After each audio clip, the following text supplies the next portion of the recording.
Hi, I'm here at CERAWeek 2026 and wanted to talk to you about some of the things that we've heard this week on long-term energy pathways. So there's a few key things that we've talked about. So one of them is energy demand growth is at all-time high. This is driven by data centers, mostly in the US, but also abroad, but it's also driven by emerging markets and developing economies.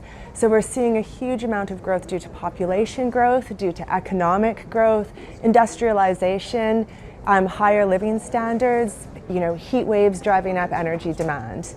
Governments are looking at how to supply that demand growth to help support that economic development through affordable, reliable energy supply.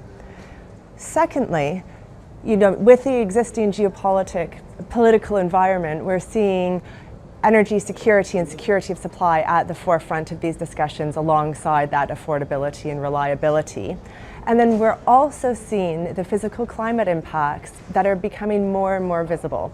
So we're seeing heat waves, we're seeing floods and fires, all driving a desire to reduce emissions and having an impact on physical infrastructure.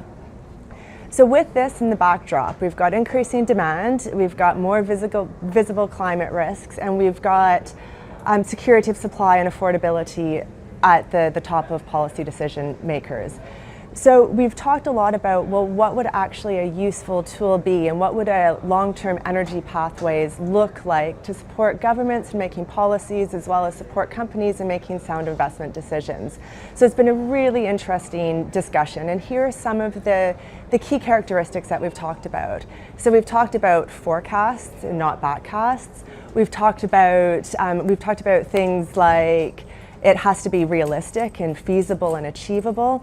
We've also talked about it's very multidimensional. There's a lot of country-specific, regional-specific nuances, and taking into consideration the starting points of these countries is really important, but also taking into consideration a number of different factors and how those economic trade-offs, emissions reduction trade-offs, affordability, security of supply, all trade off against each other and what the implications are. So it's been a great CERAWeek 2026, and thanks for listening to me today about long-term energy pathways.